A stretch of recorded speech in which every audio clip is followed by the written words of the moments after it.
All right, everybody, welcome to the Unscripted One-on-One podcast. And I think I might say this before every single one of them, but I'm so excited. And I think Kelsey may be a little excited too. I've gotten a couple texts since 4 o'clock, just waiting to get in here, and it's now 7 o'clock. So, wow. Ladies and gentlemen, I want to introduce to you Miss Kelsey Lensman. Absolutely one of my favorite people in the world. And matter of fact, let her introduce herself, and then I'll brag on her a bit. So you go ahead, Kelsey, introduce yourself. Oh, man. I don't know how to follow that up. First, I want to say, Aaron, thank you for having me on. We go back a long time and we'll share our journey, but it meant the world when you texted me and said, hey, do you want to go on? I'm like, of course. So a little bit about my background. I'm from Canton, Ohio, so just 2 hours north of where we live at in Columbus now. And I went to Ohio State for athletic training, which is more sports medicine route. But I definitely had a path to get there. I went in college thinking that I was going to go physical therapy, and life threw me a curveball in the best way possible. So then after college, I started my business that combines the medical field and fitness and just health in general in all different areas. And that's the short of my story, but there's definitely a lot more to it. Yeah. Well, and I let's just start there. You share a lot of your journey online. And so I'm going to say this a lot before we get off here. I have a feeling, again, we're unscripted. Normally I have a couple of notes, just a cheat sheet for myself in case I get stumbled up, because that's on me, not whoever I'm interviewing. Yeah. I have no notes. I have none because I know I didn't need any for this. You are just an incredible inspiration in the gym, out of the gym, in the hallway, wherever I run into you, church, downtown Hilliard, wherever it is. Wow. I mean, you walk away like, man, that was life-giving. And there's not a lot of people like that in the world. There's some people you walk away like, wow, that just sucked all the life out of me. I'm drained. Never have I felt that way. And so let's just start there. And before I forget, are we live on Instagram too? Hold on, let me bring it.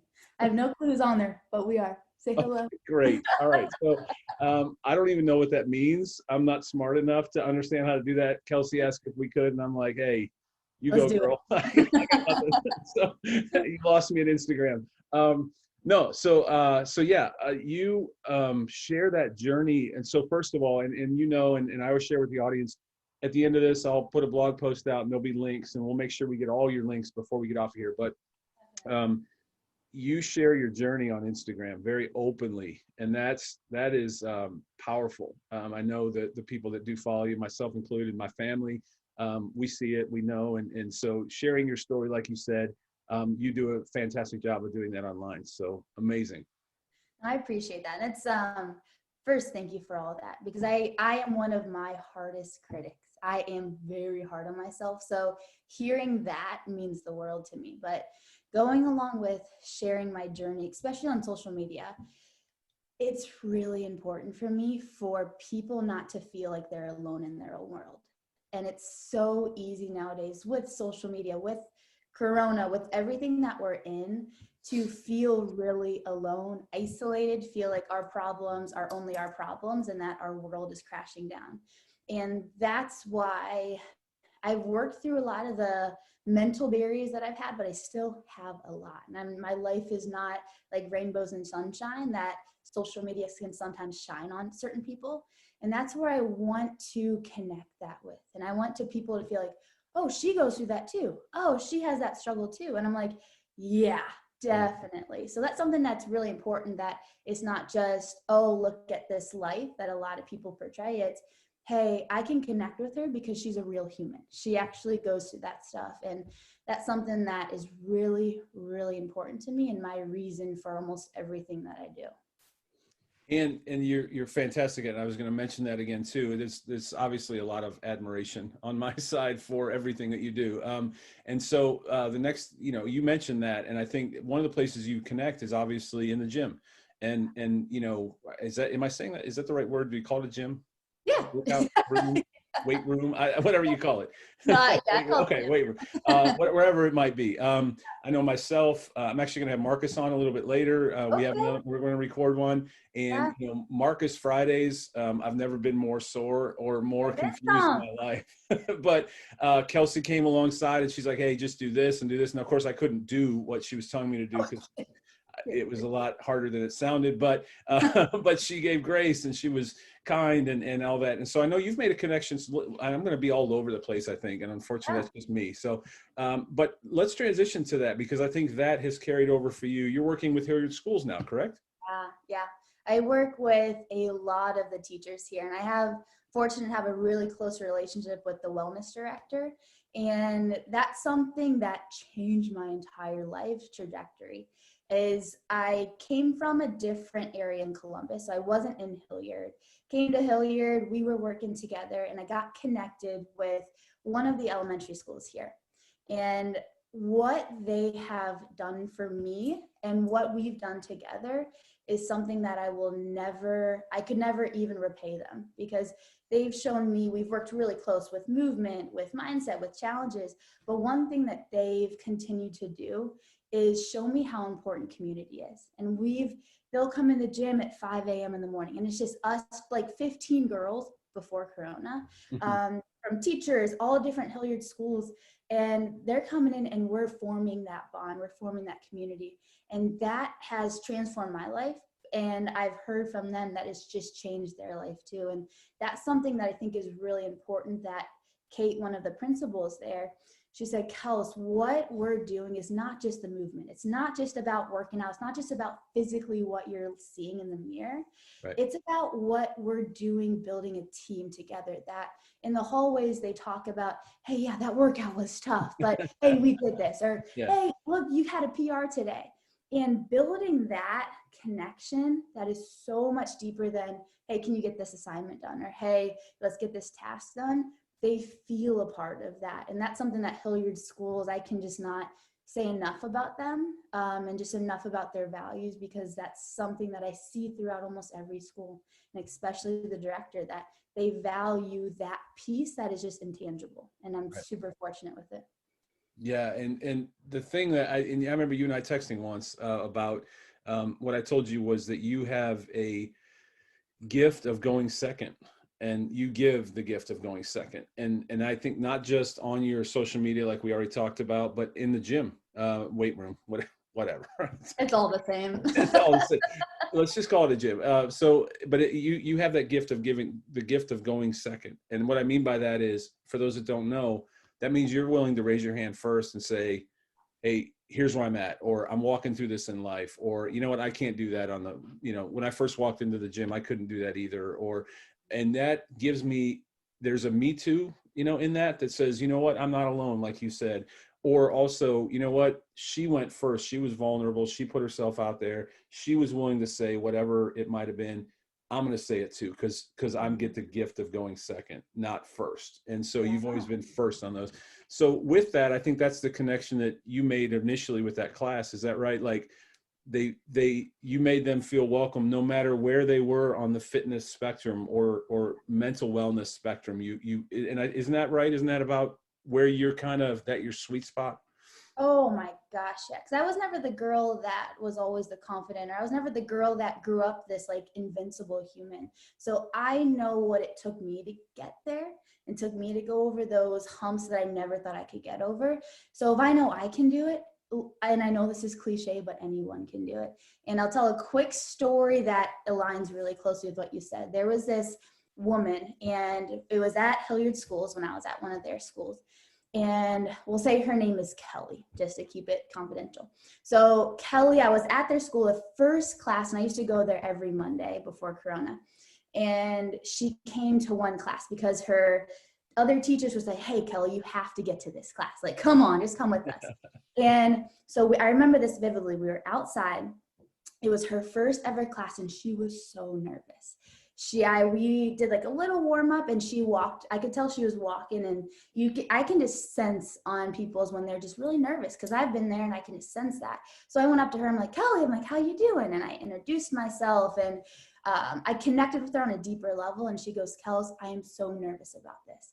I can't do this. I haven't done this in so long. I used to do this when I was younger, but nothing to this extent. And there was all these limiting factors of why she shouldn't be there or couldn't be there. And I will tell you, Kelly is in the gym with me at 5 a.m. every morning. She's hitting PRs on deadlift, which is actually picking it up heavy off the ground. She's doing stuff she could never imagine. And that's from the physical side, but even that from the mental side, she goes, Kelsey, I never thought I'd be the human that I am today. And she went from a woman that was so self-doubting, she had no idea she could do any of that, to now that's such a big part of her. And now that is such a big thing. And that's just like that little story summarizes why I want to be vulnerable and why it connects so much with me to have that Me Too and for have that going second, because that changed her life. Like it changed the trajectory of everything. And she has the ability to change the trajectory of all the little kids that she's with, her family, like just the amount of impact you can have. So that was really important to me. And just, it made me think of that when you were talking about it.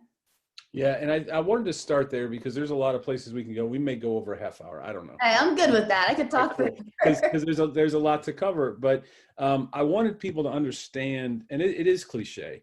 You know, you go to a gym website, and at the end of the day, we're all, and even dudes aren't going to admit it, but dudes don't want to walk in the gym. I don't want to walk in the gym right now. I feel like I'm going to get judged. Oh man, what happened to that dude? And I don't know where to start, and I'm scared, and all those things, and all of our fears get into our head. But I want our audience, and especially the female audience that watches too, because that's really where you've really locked in, is to know that that's your core. It's not a cliche on your website or your app or your blog, or that is who you are as a person. And anyone that sees this, that's like, oh, I'm scared, I don't want, man, I am here to testify that this is who Kelsey is. And this is why she's special in the space that she's in and outside that space. But really in this space, this is why you connect, is because you make people feel comfortable no matter where they are on that spectrum. You don't have to be somebody that's done competitions, which I want to talk about. But I want to get that foundation in, right? Like that's a foundation that people need to understand about you as we go along.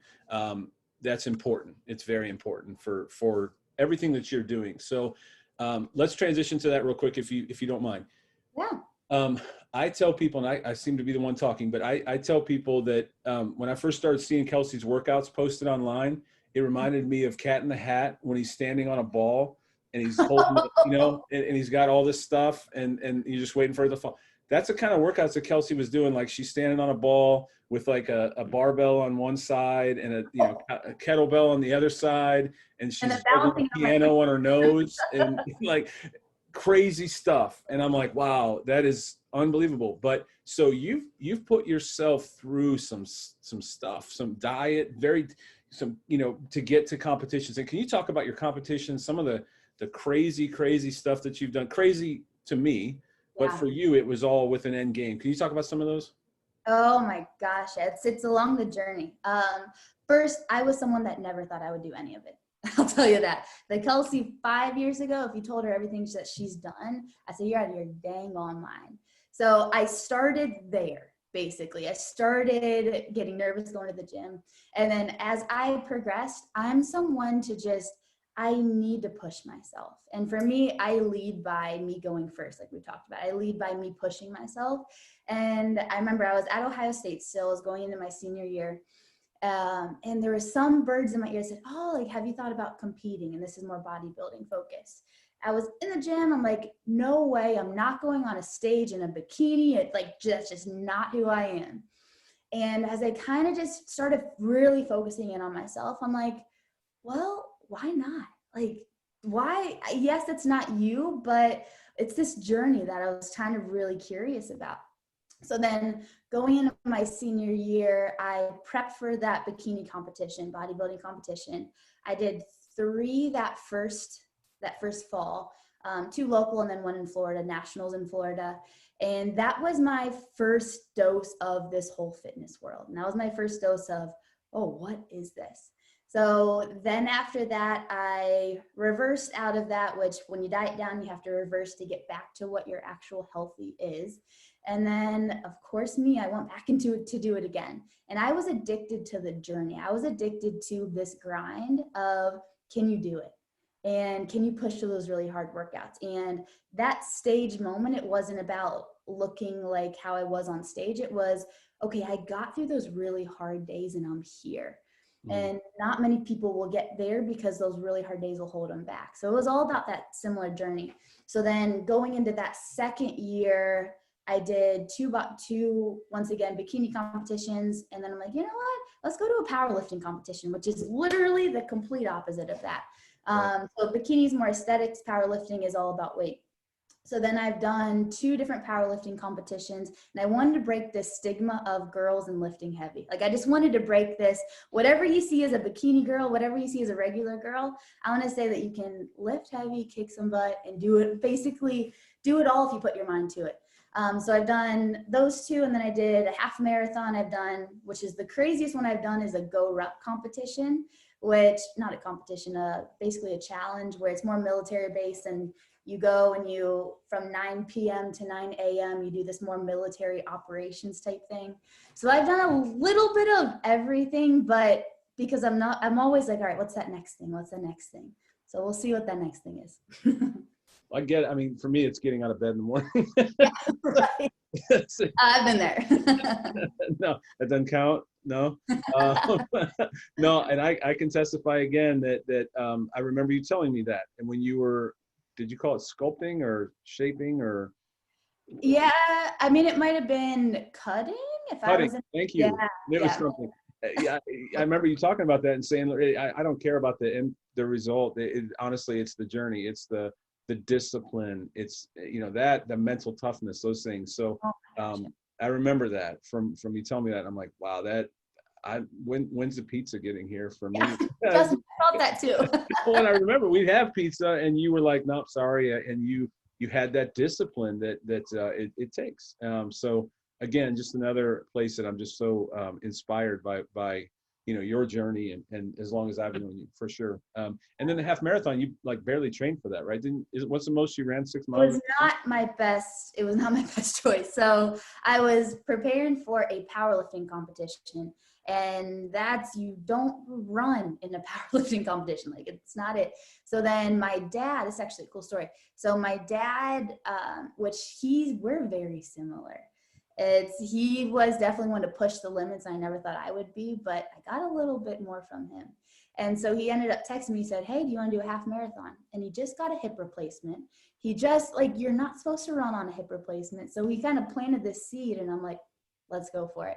So within that, it was about 3 or 4 weeks, I went from barely being able to run 5 miles to finishing that half, which I had a girl with me that pushed me, and I was so thankful for it. But just that small little journey, I went from, I cannot tell you how bad my feet hurt for 4 to 5 miles right. doing that. So it was definitely a short training, which I don't condone. Yeah. Well, I mean, but I remember that. Didn't you do a bike thing too? Like, did you do Peloton? Oh, yeah. It was, Pelotonia. It was awesome. So you can do all different ones, but I did a 25-mile bike ride, but it was for cancer research, all this stuff. It was an awesome event. Yeah. So you have done a lot in a very short period of time that I've known you. So that leads us to what's next. Where are we now? What I know you're doing some exciting stuff. And someone I'm going to have on tomorrow, Miss Cammie, keeps me up to date because I know she's a client and a friend. So she's like, hey, you see the latest that Kelsey's doing. So she keeps me pretty up to speed, but why don't you tell the audience, what are you up to now and what's the latest? And take it from there. It's been a journey this year. It's, if you don't know, this year's the Corona year. So it's been a really big curveball for a lot of people. And I've been blessed that I've been healthy, but it's still been mentally taxing on just transitioning. So I went from a lot of in-person stuff, and my background's, like I said, sports medicine. So I would deal with a lot of low backs, knee pain, like all this stuff, and helping people move out of those pains and realizing that, hey, this isn't the end for you. And so I went from a lot of in-person classes, people, to saying, hey, everything's shut down. And it was a really good curveball, but it was also the curveball that I needed to like really progress how I wanted to progress. So throughout the summer, I'm like, okay, Kelsey, you have these big dreams of creating this health academy. You have these big dreams of getting all these medical professionals that are of high quality together to really be the biggest change in health that health needs. Because we're, as a country, we are one of the sickest we've ever been, and we have the most opportunities or resources that we've ever had. And there's really big disconnect there. So that's where I've always had this dream of getting the best of the best medical professionals together and helping individuals that really, really need it. Helping those that for their doctor, they said, oh, you're never going to get better. But then they come here and they actually get better. So that's really been this end goal for me of leading that, of creating this that people really need. And when I was in person, I always put it on the back burner. I said, oh, I'll get to it. I'll get to it. So throughout this summer and throughout this process, it's pushed me a lot to virtual and a lot to online to create this. And throughout the summer, I've created an app where I have different movement programs to training how to actually move your body without pain, all these different features of it. But now this next big step is creating this, and it's on its way of creating this academy of these professionals together that are in this group of have these people that need this help, and that we get them. Say you have diabetes and you feel like you're the only person that goes through this and you have your struggles, get these individuals that are struggling with the same issue, get them in this group, have them go along this journey where we talk about movement, we talk about community, we talk about nutrition, and you're talking about health in a bigger way than just a, hey, take this medication. So that's really where this trajectory is going. I'm really excited for it, is this academy that's really getting built to help people in this long haul. And that's something that's been a big dream of mine. And throughout this summer, creating this app, which now that we can have this place to go and people can actually facilitate it through there, it's like that next stepping stone, which I'm excited about. That's unbelievable. I mean, you've always been a visionary. You know, there's always a next, and that's incredible. As well as we go through it, is you know, you just have incredible vision, and you've always been working and striving. And what I like too that I've seen, and I know it's basically essentially a small business, you know, or that you've started. You've been willing to shape and move that, not just stick to the same thing. You know what I mean? Because the world is changing, as you know, and Corona changed everything for all of us. And the businesses that don't advance or change themselves right now are not going to survive, and are not surviving, as we've seen. So I've seen you continue to mold and adapt and learn your audience, and then allow your audience to mold and adapt what you're doing. It seems like, is that about fair? I mean, is that right? Oh, for sure. I mean, it's a journey. I mean, it's not all rainbows and sunshine. And you can ask my boyfriend Jared, he gets the back end of it. So all these frustrations, do I go this direction? Do I go this direction? He gets that end of it. But one thing that has continued to push me is, like, when all this stuff happened, I said, Kelsey, you have two decisions. You can either lay down, you can say, this thing, it ruined what you had, it's threw a curveball, like, just get money from this and just wait. I was like, you can do that. People are doing that. You can have that, or you can see this as an opportunity. You can see this of, all right, this gave you a curveball. Are you going to come out better with this? Are you going to come out saying, hey, I am thankful I've grinded these past 3 months? Or are you going to come out this saying, man, I just stayed here? And that's what continued to push me of, okay, I don't have it all figured out yet, and it's not going to be all figured out yet, but I have to go, and I have people that I lead. I have people that depend on me, and I need to show up for them. And I need to show up for the people that I don't even know I lead yet. And I need to show up for the people that need this academy. They need this one-on-one. They need this. And if you lay down here, that's not going to work. They're not going to have that. They're not going to have that opportunity to get better. So that's something that, it's been a struggle, because I'm someone to always want to see what that around that corner is. I always want to see and predict the future. I always want to have this path. Like, I'm not someone to just, oh, I'm good with whatever, but I have to be like that. And that's somewhere that I've grown a lot, is you just got to roll the punches, and you got to keep on going and just never lay down with that.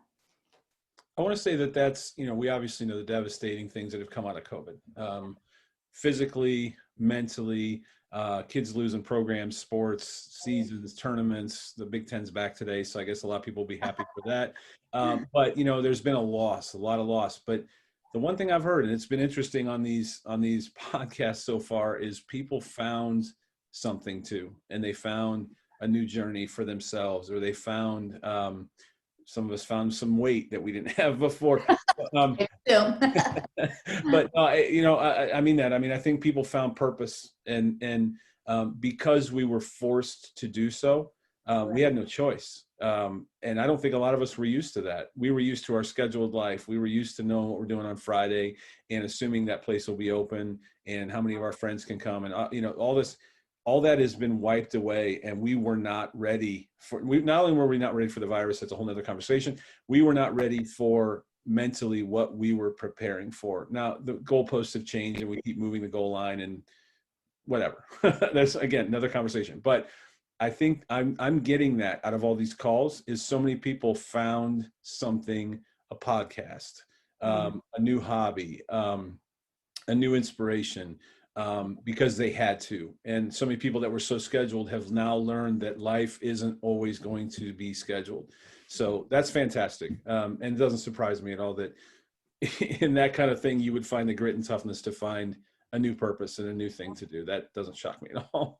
Well, I love what you said there is sometimes when life throws you that you're at such a point where you can be really negative. We can say, oh, this is terrible, that all of this, or we can find some type of opportunity in it, some type of, hey, I spent more time with my family than I ever have. Or, hey, I was able to read a book that I've been putting off. And that's where you kind of have two options. My brain will go to the negative, but we have to take control back and say, okay, yes, I want to be negative, but where's this positive at? And you just got to get through the days about that. Sometimes it's hard. It's not easy, but seeing some type of silver lining. I mean, I'm a big faith girl. So if you have to go back to that I don't know. I don't know all of this. I don't know what's going to happen, but he does. And I have to have that faith that if this works out and however it works out, I have faith in whatever he's doing. And it's tough, but you got to cling on to something. Yeah. Yeah. And that's your faith has been just another place. I mean, so many things that just check all the boxes when as I've gotten to know you. I don't know about that. It really does. So on that note, and we got to tour Rock City before it was Rock City. Throwback. Yeah, heck yeah. What else? I'm gonna have Chad on. We got to coordinate our schedules, but Chad will be on. So, but we both attend Rock City, and so with that, you got to tell the baptism story. Can you tell the story of how you got baptized at Rock City? So, I am new in this, not new, I am newer in this faith journey. I grew up, and I would go to church some days, not really, but I was never connected. I never felt that relationship. So then I went through something really tough in college, and I really gravitated towards faith. I gravitated towards Rock City and the lessons I was learning and the people I was around. Really enjoyed it. So I was sitting in church one day. This is probably about a year and a half after. This is actually a funny story. Forgot about it. It's a year and a half after I've been going, like every week, all this stuff. And I was sitting in church one day, and he had a really good message, just like hit my soul. And he goes, all right. He goes, I want you to close your eyes. We stood up. We were standing up at this point. He goes, all right, I want you to close your eyes. He goes, keep standing if this message really hits you. And I was like, yes, it hit me. So I kept standing. And then he asked a few more questions, and I was like, yes. And then he goes, okay, open your eyes. And I opened my eyes, and I'm like one of 4 people standing. He goes, all right, the people that are standing, make your way out to the center. And I'm like, where am I going? What do you mean? He goes, we're getting baptized. And he must have asked the question, do you want to get baptized? And I'm like, I was just in the moment. I'm like, yes. And I had no clue I said yes to it, but I got baptized, and there we go. It was awesome. I would have done it even more, but it was funny. I had no clue what I was getting myself into, and got baptized one day. Those are called divine moments, I think, but they can be fun along the way. They don't always have to be terrible stories. So that was awesome. I remember I think we ran into each other and you were like, so yeah, I got baptized in Rock City. Yeah. You told me the story. And I was like, wow, that's okay. That's great. Congrats. You're about as shocked as I was. It's great. Honestly, it's great. Those are divine moments. You were meant to be baptized that day. So, Kelsey, I could do this forever. I really could. It's so good to have you on. We'll have to do it again because I want to hear. I want to hear progression. So let's do it again. As we both go along.